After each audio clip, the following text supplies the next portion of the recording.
Bilar dengan NPM 0310110008. Saya dari kelas 4A.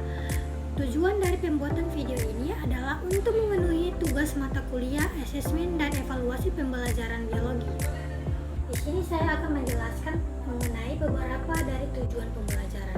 Di sini terdapat 5 tujuan pembelajaran. Yang pertama, mahasiswa mampu memahami pengukuran, penilaian, dan evaluasi. Selanjutnya, memahami bentuk instrumen, mampu mengetahui langkah-langkah pengembangan instrumen, mampu mengembangkan instrumen dalam bentuk tes, dan yang terakhir, mampu mengembangkan instrumen dalam bentuk non-tes. Pertama, memahami pengukuran, penilaian, dan evaluasi. Pengukuran adalah proses pengumpulan data menggunakan alat ukur tertentu untuk mendapatkan hasil dalam bentuk angka atau skor. Contohnya adalah siswa mengerjakan ulangan dan mendapatkan nilai 80 dari 100. Yang kedua, penilaian adalah proses menafsirkan hasil pengukuran untuk menentukan sejauh mana seseorang mencapai tujuan pembelajaran. Contohnya, guru mengkategorikan hasil berdasarkan skala penilaian dengan nilai 80 masuk dalam kategori baik. Dan yang terakhir, evaluasi adalah proses pengambilan keputusan berdasarkan hasil penilaian untuk menentukan efektivitas suatu pembelajaran atau program. Selanjutnya, memahami bentuk instrumen. Apa itu instrumen? Instrumen adalah alat yang digunakan untuk mengukur suatu aspek dalam evaluasi. Sini terdapat 2 jenis instrumen utama. Yang pertama, instrumen dalam bentuk tes, dan yang kedua, instrumen dalam bentuk non-tes. Mari kita pelajari satu persatu. Yang pertama, instrumen dalam bentuk tes adalah alat atau perangkat yang digunakan untuk mengukur kemampuan, pengetahuan, keterampilan, sikap, atau aspek lainnya dari individu secara sistematis melalui soal atau tugas tertentu. Contoh dari instrumen dalam bentuk tes yaitu ujian tertulis, kuis, tes praktik, soal pilihan ganda atau soal esai. Dan yang kedua, instrumen dalam bentuk non-tes adalah alat untuk mengukur kemampuan, sikap, kepribadian, atau aspek lain dari individu tanpa menggunakan soal-soal ujian seperti pilihan ganda atau esai. Instrumen ini lebih bersifat kualitatif dan sering digunakan untuk mengukur aspek efektif atau sikap, psikomotorik atau keterampilan atau sosial emosional. Contoh dari instrumen non-tes yaitu berupa angket, wawancara, observasi maupun portofolio.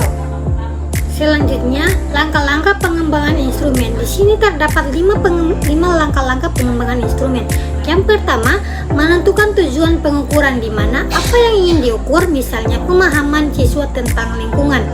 Dan yang kedua, menyusun kisi-kisi instrumen, di mana menentukan cakupan materi dan jenis pertanyaan. Dan yang ketiga, membuat butir-butir instrumen berupa menyusun soal, tes, atau pertanyaan angket. Dan yang keempat, menentukan uji coba, di mana menguji instrumen ke kelompok kecil untuk melihat efektivitasnya. Dan yang terakhir adalah menganalisis validitas dan reliabilitas, yaitu di mana memastikan instrumen benar-benar mengukur apa yang seharusnya diukur dan hasilnya konsisten. Selanjutnya, mengembangkan instrumen dalam bentuk tes. Tes merupakan alat ukur yang digunakan untuk menilai kemampuan akademik, keterampilan, atau kompetensi seseorang. Berikut terdapat berbagai bentuk tes. Di sini terdapat 3 bentuk tes. Yang pertama, tes objektif, di mana tes objektif adalah jenis tes yang jawabannya sudah ditentukan secara pasti dan tidak bergantung pada penilaian subjektif penguji. Biasanya, tes ini digunakan untuk mengukur pengetahuan atau pemahaman peserta terhadap suatu materi dengan cara yang jelas dan terstruktur. Contohnya, pilihan ganda, benar atau salah, dan menjodohkan. Dan yang kedua, terdapat tes subjektif, di mana tes subjektif adalah jenis tes yang jawabannya tidak tunggal atau pasti, dan penilaiannya bergantung pada interpretasi atau penilaian penguji. Biasanya digunakan untuk mengukur kemampuan berpikir kritis, menganalisis, mengevaluasi atau mengekspresikan ide secara mendalam. Contohnya terdapat esai, ujian praktik.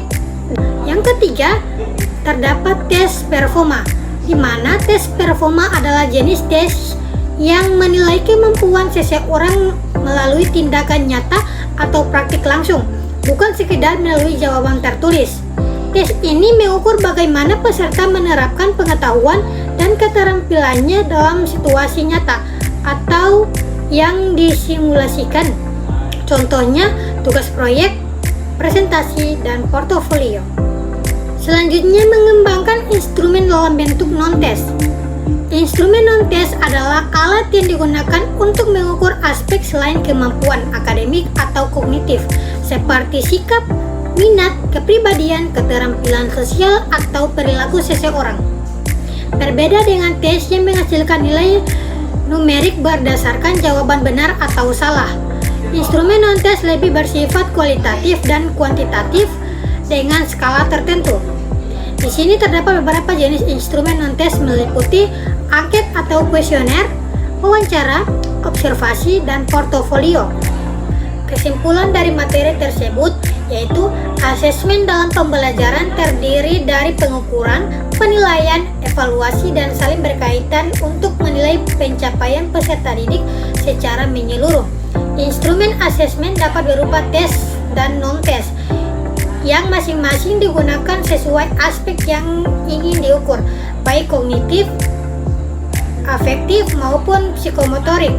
Pengembangan instrumen dilakukan secara sistematis untuk memastikan validitas dan reliabilitas, sehingga hasil evaluasi dapat digunakan untuk meningkatkan efektivitas pembelajaran.